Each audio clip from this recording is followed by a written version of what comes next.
Hey, y'all know me dropping in to spread a little tea. And you know how we do it, so let's get right into it. The story you're about to watch is about a young girl who was in a DV situation, a very bad one. And she's going to give details on what led up to her baby being unalived. Throughout the video, you may see her laughing or sounding like at parts of the video she sound like she may not care, but you all have to take into consideration that when women are in situations like that, it really messes with you. You start to hide your emotions, hide the way you really feel. You can develop a nervous condition. We don't know. Well, a lot of people was going in on her in the comments, and you just don't know. Some people don't know how to deal with pain. That could be something that she do instead of crying. So just be patient. Watch the video. Warning, because the details are very, very disturbing. I was pregnant, things kind of smoothed down a little bit. It wasn't too bad. It was alright. He did not put his hands on me for like a whole 2-3 months, y'all. And I was like, okay, maybe he changed. He didn't change. One day he choked the shit out of me. I don't remember what I did. I wasn't that big though, but I'm like, you doing this? I'm pregnant. Nah, gotta go. It was the same cycle, leaving, coming back, leaving, come back, leaving, come back. At this time, he was making me. When we used to do the dude, we always used to do the dude with like 3 people. As in me, him, and it was always a third girl. But this time he was trying to make me do it while I was pregnant. Like I really ain't put it. But I ended up doing it because I was scared that if I said no, he might just choke my ass out again. This particular time, we ended up doing it with one of his neighbors. The neighbor wasn't even the neighbor. The neighbor was a girl that he had been dealing with. The girl had got pregnant and then she ended up having a miscarriage. So technically she is a baby mama too. But this girl was obsessed with me. She wasn't even obsessed with him. She was obsessed with me, and she get on my nerves. And we end up doing the do with her. We end up doing the do with another girl. Boo. I'm doing all this while I'm pregnant, mind you. I was just so stressed, and it's just so nasty, and I just need to be forgiven for those things because I already got my punishment for doing that while I was pregnant. It's a lot of other things that happened within that time frame, but I don't feel like talking about it because it's going to end up being 10, 20, 30, 40, 50 parts, and I don't feel like that. So, boom, I'm going to fast forward towards like the mid end of my pregnancy. I really wasn't around him as much. I ended up staying at my mama's house more than I did at his house because he was cheating on me a lot, and I knew that he was cheating on me, and at that point I just like didn't care no more because it was like, I don't feel like dealing with this. Long story short, I also did not finish school for criminal justice. I didn't finish because I couldn't. I went to school again for the second time and still couldn't finish. He used to swear I was cheating on him. I'm like, I'm pregnant, but pregnant people do cheat. I realized it. So I'm going to just fast forward around to the time where I lost my baby. I had went to one of my appointments, per usual. Appointment went fine. The only thing was when I was on the way to my doctor's appointment, my car had broke down. So y'all remember I was telling you about the girl, the neighbor, his baby mama, that had the miscarriage. He had ended up sending her over to drop me off at my appointment and pick me back up. Ugh. So when she dropped me off, I told her just drop me off at his house. Like, I don't want you to take me to my house because I don't want you to know where I live at. Like, you're already weird. And that was the day we got to fighting. At the time, I had started working at a PCA, I was sitting with a quadriplegic man, taking care of him and helping him. And he had just called to check in on me. He was like, hey, how you doing? How the baby doing? And he was like, okay. He was like, go ahead and have that baby so you can come back and, you can get to work so we could see her or whatever. And I started laughing, oh, thank you. And he got livid. He said, you on the phone laughing at this nigga? What did that? He not even he's white. He's not a nigga. So boom, he come there. He immediately, I'm in the bathroom on the phone. His room right across from the bathroom. So of course he heard me, but I wasn't trying to hide it. Boom, he immediately pushed me on the tub. I fall on the side of the tub. Mind you, I'm 8 months pregnant, so my stomach hit the tub. So it's like, damn, like this shit hurt. So he dragged me out the bathroom. He immediately started punching me, choking me, punching me in my stomach, kicking me in my stomach. Like at this point, I'm like leaking fluid. And I'm like, hold on, wait, stop. He ain't stop. So I crawled back in the bathroom. I locked myself in the bathroom. My purse, I had a taser, the same taser that he got me. Telling me if I ever need help or something, yeah, I'm finna use it on you. So I tried to tase him and it didn't work. So he pulled out his gun on me. He thought that I was gonna fight him because at that point, like I had started fighting him back, and he like realized like this girl know how to fight now. So when I fought back, like I was turning his little self every way but loose. He put a gun out on me, so I ended up running outside, y'all. I ended up running outside and trying to run away. I ended up running down the street, and one of his homegirl, not his homegirl, but my homegirl, she ended up coming to get me. Well, she not even really my homegirl because she is my homegirl now. But at the time, my ex best friend, his girlfriend. So she ended up coming to get me. And they stayed in the same apartment complex too. She ended up coming to get me, and I told her to like drop me off at the hospital. And him and my ex best friend ended up getting in the car and finding this because she was gonna take me to the hospital. We was right there by the hospital, but he called her, and I guess he threatened her. She ended up turning around and getting scared. So I ended up getting out the car while it was moving because I'm not going back there. I'm not. I'm walking down the street, pregnant, beat up. I ain't stunning. They end up finding me. They trying to chase me, but I'm pregnant, so I can't really run too fast. So we fought for a little minute outside in the street. He ended up making me get in the car. Of course, he told me that he was gonna take me home, which he didn't. He ended up taking me to his house. I go in his house and I didn't go home for like 2-3 days. Like I wanted to go home so bad. He would not let me go home. He would not let me leave out the apartment. He would not let me do nothing but sit in the room. And I told him, I'm like, I'm not gonna call the police. Like I'm not gonna do nothing. Like I just want to go home, or you could really just drop me off at the hospital. Like I'm not gonna tell him what happened. Just drop me off at the hospital. I'm telling him like I don't feel good. Like I just didn't feel good. I had a bad feeling. Like my body was physically hurting already, but it's like I did not feel good. So at that point, when you that far along, well, I don't know if everybody liked it, but my doctor liked that. I had appointments every 2 weeks. So every 2 weeks, I would go to the doctor. So by this time, it was halfway through the week. So then my appointment was at the end of that following week. So I had went. I went to my appointment and it was like a OB in training. It's my OB and it was another girl that was, she was going to school for it. And she was like, is it fine if she, do my go through my appointment with me? And I was like, I was fine. The girl and I feel so bad for this girl still to this day. Girl, if you see me or remember me, I'm sorry and I love you. I'm sorry he did that to us. She did the little Doppler thing to try to find a heartbeat. And then she looked over at me, and then she looked back at the Doppler. And then she looked at me, and she said, "Let me just try it again." She tried, added some more gel, and she tried it again. She said, I just saw the look on her face. I was like, my heart started racing. I was like, oh my God. She was like, "Let me go get your OB." That's what she said. The OB come in and she tried. Then my OB did it once. She did it in another area, and she just kept moving it around. And she kind of sighed like I just did, but like I could tell she wasn't trying to. She was like, "What we gonna do?" She said, "We're just gonna take you in and do a full sonogram." She took me to the other room. She did the full sonogram. She, when the sonogram is on the screen, if you know how to read one, you can tell if like the heartbeat or not. So I saw it, and that screen, it just looked different than any other screen that I have ever saw. Anyone that I have ever gotten, it just looked completely different. And I was just like, damn.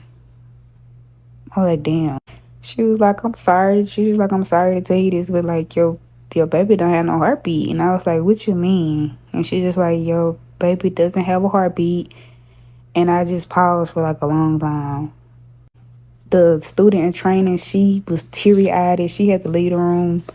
The doctor, I could tell her voice was cracking. I was like, oh my God. She was like, she gave me these papers. She told me I need to call everybody I need to call. I had to have somebody come up there and get me because they would not let me drive because I was hysterical. She told me to pack my bags and that she was gonna meet me at the hospital. So, and we was gonna go forward from there. My I can't remember we ended up just sitting in the parking lot at the doctor's office until like my mama came because my Ice didn't want to drive, and didn't want to drive. My ex-best friend didn't want to drive. Nobody wanted to drive. They wouldn't let me drive. And I just remember getting in the car with my mama and passing a hospital that I was going to deliver at, which is the hospital that I did deliver at. And I just was screaming. Like I just was screaming. Like I was shrieking. Like I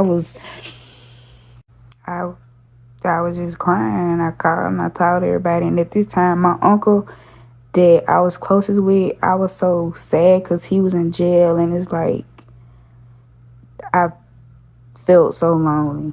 And it's like I feel like I don't. It's kind of hard to describe it, but I went home. I picked my bags.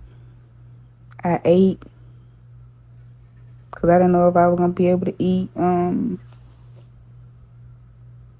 I gotta do a part for. I'm gonna fast forward from this, but talk to everybody. I pray with my grandma because she is a sister in the church, and Whew, this is a hard one. Oof. And while women out here playing with these DV stories and lying on these men and acting like they being abused and knowing that they not, it's like it's real women out here that's suffering at the hands of another man. And it's not just men, it's women doing it to men also. But right now my focus is on the men to do it to the women. And for anybody to be out here playing with something like that, it's horrible. talked about it. So at this point, of course, this is part 5. Please bear with me because this is the part when I actually had to give birth. I go to the hospital. I meet my I check in. I meet my doctor. It was so crazy because it's like when I walked in, everybody knew. The nurses, the doctors. I think my doctor pre-prepped everybody. They did my vitals, drew my blood, admitted me. They did that little suicide questionnaire a lot. When I say a lot, I mean I got it. I got it done every day. Even after I was there, I got it done every day. They told me that I couldn't have a C-section because my baby was deceased. It was a chance of me catching an infection, so I had to do a vaginal birth. And they had to induce my labor. When they induced my labor, I did get an epidural because that shit hurt. The first day was, I was going to say normal, but it wasn't normal. We sat and waited. They checked to see how far I was. Is it dilated? They checked. They kept sticking my finger up my hoo-ha. They literally fed me whatever I wanted to eat. They didn't leave me alone a lot. At the most, I was probably like alone for maybe like an hour. They was in and out, in and out, in and out, constantly checking on me unless my family was there. If my family was there, they didn't really bother me. Second day, it was cool. It was fine. Until that night. That night, they did not want to let my baby daddy in the room because, like I said, it was a little bit after COVID. Well, it's still during COVID. There were supposed to be no visitors after 9 a.m., I believe it was. He got mad because the nurses wouldn't let him up. I don't think that the nurses liked my baby daddy from the first impression because his first impression, he was supposed to come to the hospital with me, but he didn't come. My mama had came and took me because he had wanted to go to one of his friends' candlelight, but I was telling him, like, I need you here. Understand that you want to go to this candlelight, but I kind of need you here. And he chose to go to the candlelight, so I was like, you know what, okay, my mom just go through with me. Nurses asked about him. I just told them where he was, and they was like, oh, okay. But that night of the second day, he wanted me to sign the a AMA against medical advice. He wanted me to leave so we can go to a different hospital because he was mad about them not letting him in. But I was like, you can't. They eventually let him in because I told them, I was like, what if I want to leave? And I was like, my dumb ass, I can't even leave. I got a fucking epidural in my back. He slept that night. It was fine. It was cool. I went into labor on day 3. It was so funny because I was telling the nurse, I was like, I gotta go to the bathroom. I gotta go do the number 2. She was like, hold on. I'm finna come to the room. I had pressed on the little remote thing. I was telling her I had to go to the bathroom. She was like, okay, I'm finna come in your room. But while she lift up that blanket, she looked at me. She said, hold on. You don't have to go to the bathroom. I was like, I do have to go to the bathroom. Yes, I do. Mind you, my baby daddy was not there. I keep calling him Nick Gross. Ice. The nigga name is Ice. He wasn't there, but I had called him. He was in the area. I was like, I think I'm about to give birth because they're bringing doctors and nurses and bedpans and towels and all type of stuff in. When I tell y'all, they came flooding in and like 5, 6. She went outside to the hallway. She came back in 5, 6. There's about 10 doctors and nurses in that bitch all together. At this point, I'm talking to him on my Apple Watch because I didn't want to have my phone in my hand because even though I had an epidural, I kind of could still feel it and it didn't feel good. He was like, he was downstairs and he was trying to get the girl that he was trying to get in. I'm gonna talk about her later, but He was cheating on me with her, and I didn't know at the time. I thought that she was my, like, I thought me and her was friends, but apparently we wasn't friends because she was in love with my baby daddy. But Ice, she was in love with Ice. But yeah, there's that. Anyway, he was trying to get her in to come to the delivery room, which he didn't even ask me. I'm like, you didn't even ask me if I didn't want nobody in here but you and these other people. Like, what are you doing? If that was the case, I would have told my mama or my sister to come if you was gonna be disrespectful like that. So he downstairs at the security desk trying to get her in because she don't have no ID to get a band. Whole time I'm upstairs giving birth. I'm on yelling, screaming. I'm scared. I'm crying. I'm shaking. There's so much going on. So many people holding my hand. It's crazy. So it wasn't as bad as I thought. Like, the baby came, they grabbed her and they took her out the room. Yeah, why I didn't know that I had to keep pushing. They was like, we gotta get the placenta out. I'm like, it didn't come out with the baby. I'm pushing, it didn't come out. Y'all, why they start pushing on my stomach? Boom. He walk in as they trying to get the placenta out. So he come in, he hold my hand. He like, it's okay, it's gonna be okay, it's gonna be okay. I'm just looking at him, I'm mad, I'm shaking, I'm in pain. I'm just like, oh, fucking over it. He talking about, this my baby, here come my baby. I'm like, you dumb idiot. The baby already gone. They took the baby out. Then you trying to get this girl in. They still didn't let her in. They let him in, but they didn't let her in because he had the daddy be in. So, they took my baby, they cleaned her up. They asked me if I wanted to do like a photo shoot with her blanket and her clothes and whatever. And I was just like, yeah, of course. They cleaned her up. We took pictures, took videos. We counted all her toes and her fingers. And that was that. And then after that, he went and got me some food. And then he left. After that, they moved me to a bigger room. We had a lady from like the document department, I guess. She came in. We filled out the death certificate because we couldn't do a birth certificate because I mean it wasn't a live birth, it was a stillborn, so we had to do a death certificate. He had to sign it, I had to sign it. I was irritated because he steady trying to leave again, and I'm like, you have to sign this paper that this lady is bringing for the death certificate. He tells me, I know, but she take too long. Why are you in such a rush? Like, I understand that men grieve differently, but if I'm going through something, I'm in shambles, I'm trying to be there for you, and I need you to be there for me. We can't even be there for each other because he trying to do God knows what. I didn't even care at that point. And it's crazy because at this time, he was in... I don't want to go into that. Yes, I do want to go into that. So at the time, he was in tour with one of my brothers, one of my homeboys. I call my brother because I knew him for a long time. He was in tour with him, and he was trying to get him to come to the hospital to come see me, like trying to get me to set him up. And I'm like, I'm not gonna call him up here, and I know that y'all into it. Like, that's crazy. I'm not doing it. He just took it what it was, left it as it was. I was in the hospital. Then the next day, because I was in the hospital a total of 2 weeks.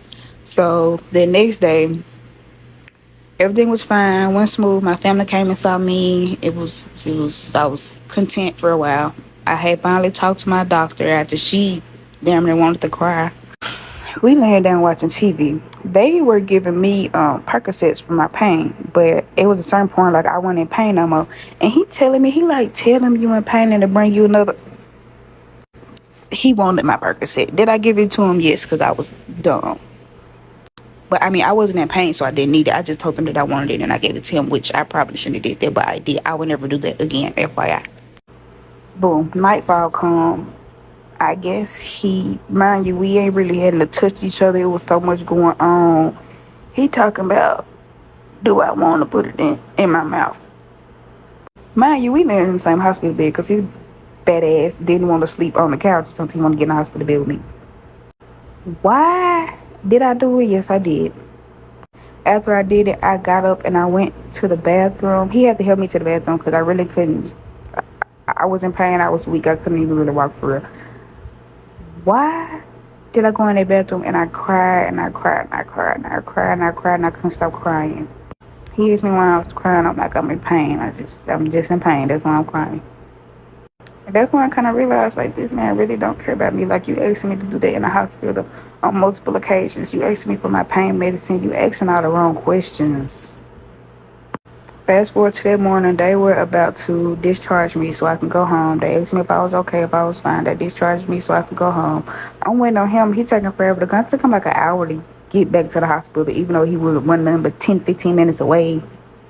He didn't even come up to roll me down. Like, I was gonna end up walking down by myself, but the nurses wouldn't let me. They got a wheelchair and they rolled me downstairs.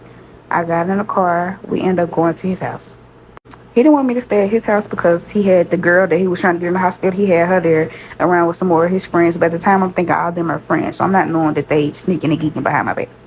You know, when you get out the hospital, you're really not supposed to leave the house or go around or do too much your first 6 weeks. Why this man make me drive myself to my mama's house in his car? He didn't even want to drop me off or give me an Uber. He made me drive myself. Did I drive myself? Yes, I did. I got my baby necklace. Let me add a picture of that. I'm gonna add a video. Put it in the video. The necklace is broke. No, I don't want to show my baby face because I mean it's my baby and I broke the front glass on it. This the necklace. It got ashes in the back and it's real heavy. Oh, sorry, Ava. Oh, by the way, I did in fact get an infection after. I had to go back to the hospital. But I had the video over. Just got out of school. I'm using this comment because I don't even know where to start. The fact that he wanted her to leave the hospital while she was already going through something. And he had manipulated her so bad and she was so afraid of that man that she considered leaving. And he was taking her medication and still trying to leave when he knows she needed him there. Oh my goodness, this poor girl went through so much. And y'all, I'm not even going to spend no time on this. But the fact that that man wanted her to pleasure him while she was still in the hospital. And once again, she was so afraid that she had to do it. Whew. Let's get back to the story. so at this point, I drove myself home. I give my mom all my bags, my medication, basically everything that they gave me, I gave to her. She asked me where he was. I told her where he was. He was at home. I guess he couldn't handle it. Made me drive myself home. Which again, if you don't know, when you first out of the hospital after you just have a baby, regardless of if you have a stillborn or not, you're at risk for infection. You're at risk for a setback. What did I have? I had a setback. The first few days I didn't know. I just knew that I was in pain. I couldn't move. I had so much medication that I was taking. I couldn't even function. And it was really hard for me around the time mentally because like I would try to go to sleep, but like I couldn't. You know how you sleep, but you're not sleep, like your eyes just closed, but you're resting, but you know you can't go to sleep. I couldn't sleep well because at that time I would try to go to sleep, but I would hear a baby crying, like a baby crying at the distance, and I would be thinking that it's my baby, but me forgetting that my baby is gone. I didn't leave the hospital with a baby, and then I would have dreams or nightmares or vision. I would think that I'd be seeing the baby and I wouldn't. I'd be feeling for my baby wouldn't be there. And that kind of just, that messed me up real bad. Now, even though I was taking medication, I feel like I wasn't getting better. I feel like I was getting worse. My temperature wouldn't go down. My temperature was going up. I hate when I stutter. I would have the chills. I would feel like I'm burning on fire, just so much. A few days later, I go back to the hospital. Went to the hospital, they told me I had an infection in my uterus, of course. Did I have a setback? Yes, I did, once again. He come up there, he stayed 3 days. I'm up there and I'm filled and pumped with antibiotics. The only thing I smell like is antibiotics. I'm tasting antibiotics. I smell like antibiotics. I feel like I'm being pumped with antibiotics. It was so dangerous to the point of where they felt like I could have gotten septic and passed away, but I didn't. The doctor said I was lucky. He come and get me from the hospital. We go to his house. We chill for a while. Then the funeral home lets me know that I could come pick my baby up. I'm gonna fast forward to maybe like a month ahead of time. This when we end up finding out that his best friend, aka my ex-best friend, ended up getting shot and unalived in his car. In Ice's car now. They were looking for Ice, but they ended up shooting his best friend. He gets mad. He blamed everybody but himself, of course. But I don't know. I can't even really say that he was at fault because I don't really even really know like what they had going on for that. But all of that was a blur to me because at this point I wasn't even mentally there. He gets mad at me because I don't react. I don't really too much feel nothing because it's like you want me to feel something for somebody that I don't care about. Also, at this point, he became a person that I no longer recognized. Like, he was worse than he hadn't ever been before, and this would make me feel like he was on some type of hard drug. Like, your baby gone, your best friend gone, everybody leaving you, and you don't know who to blame. Then he was also upset because the family wouldn't let him come to the funeral, which I don't blame them because this boy been around you and you older than him. You supposed to be protecting him and you didn't. So we're going to fast forward to November. This is around his birthday time. So we go to the cabins to Gatlinburg for his birthday because he feel like I guess we needed a trip away. Why was that the worst trip I ever been on with him in my life? Worse than Miami when he hit me in the head with a phone. I got physically, mentally, and verbally abused so bad. We were drinking, having fun. Y'all, why did this man put X pills in the Patron bottles? Stop. So me being me, of course, if y'all haven't realized, I play a lot. So me and him was playing. I like to play fighting. He knows when I play fighting. So I guess he took me serious. He felt like I was playing on his top, which I wasn't. He proceeds to knock me out. I get up and I try to run upstairs.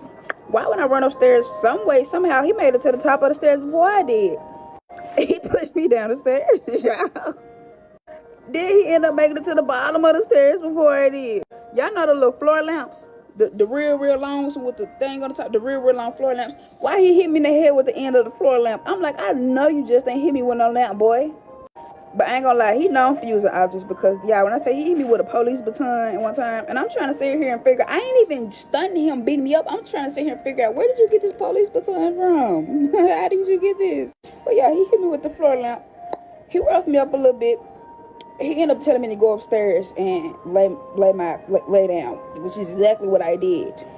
The next morning, we end up going to the Ripley's, believe it or not, the museum. Y'all, I didn't even want to be in that museum. My head was hurting. Everybody that we was on the trip with was having fun. Mind you, they witnessed this, but I guess they was scared to say something. I don't know. I didn't even care at that point. He mad because I'm not enjoying myself. Sir, I might have a concussion. So he just ended up taking me back to the room trying to talk about it. I didn't want to talk about it because not only did he beat me up that night, he told me that I was the reason that my baby was gone. He told me that I was the reason that his best friend got shot. He told me that I was the reason that his life is going downhill. I guess it's just only you that was affected by our baby. I mean, it was only you that was affected by your best friend, don't get me wrong. But he just told me I was the reason for everything. You know, I play a lot. I have my share of words, but you know, I don't bring nobody down or I don't break nobody down. You know, I don't do that. If anything, I just be quiet and, you know, try to help you figure it out or try to find out the problem. You know, I ain't that type of person. We leave in Gatlinburg early because he's mad because I'm not having fun. I'm not having fun because I'm in pain, I'm hurting, and you just broke my heart by telling me that I'm the reason that my baby gone. Me already feeling like that because I should have protected my baby. I shouldn't have even been with him after the first time he put his hands on me. I shouldn't have been with him the first time he put his hands on me while I was pregnant. I should have left because I could have saved my baby. My baby could have still been here if I would have made the right decisions. But I didn't make the right decision, and that's the consequences of my decision. We get home. Everybody asked me, did we have fun? What do I do? Lie and tell them yes. I told them we had the best time in the world. So around this time, he got to the point where, we make it back, around this time, he got to the point where he's just going around the city terrorizing everybody that he think could have unalived his best friend, which caused other people to be mad at him. So what did he do? He run back to his hometown. He from Louisiana, so he runs back to Louisiana. He's in Louisiana for Christmas. Towards the end of December and towards the New Year. This is when he called himself proposing to me. One day he was drinking a lot, so he FaceTimed me and he set the phone up like this. He FaceTimed me with his phone sitting up like this on a car hood with his sister standing behind him. It was some more people. I didn't know who them people was. I ain't give a damn. He gonna ask me talking about, I love you, whoop whoop, this long, over-exaggerated explanation that I really just wasn't even listening to. Then he popped the question, talking about, I want to be with you for the rest of my life. Will you marry me? Me being me, I'm like, okay, yes, of course, my dumb ass. Then I'm sitting here thinking, do I want to marry this person? Then he goes on to proceed, I want us to buy a house in the country. In the country? You want to marry me and buy a house in the country so that if you unalive me, you can use the crime of passion as to why you did that? No. So at this point, I'm scared. I'm actually thinking about it, like, this man want me to be with him forever. Like, if I sign those papers, if this actually happens, this is the person that I'm going to be stuck with. No, thank you. Who's breaking in that car? So New Year's come around. He finally come back to Jackson. He come to Jackson 2 o'clock in the morning, talked about he want to pop some fireworks. Baby, no. I don't want to pop no fireworks. I don't even know why you think I want to see you right now. I'm still not happy. And I told him, like, I'm not happy. We end up getting into it like a few days later, like real bad, because I just wasn't feeling the vibe.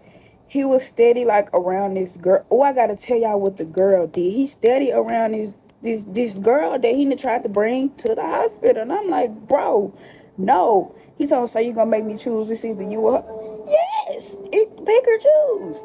Yeah, why did he talking about some she be protecting him, she rise or die, she this and that? At that point, I was done. I was like, okay, you can choose her. Because y'all, I gotta say, go to the next video, because I'm gonna tell y'all the conversation that me and this girl had, which made me feel like this. We had this conversation like a few days after, but the video finna end, so just go to part 6. Yeah, we're gonna end it right there. I'm just glad that she had family around her, to support her. And I hope she seeked some type of counseling or therapy or something to help her overcome this. Because not only is she dealing with the DV, she's dealing with the mental part of it. She's dealing with losing her baby. It's just a whole lot that this young lady is dealing with. But if you guys would like for me to continue to follow this story, please comment below and let me know. As far as her daughter's father, the boyfriend was unalive.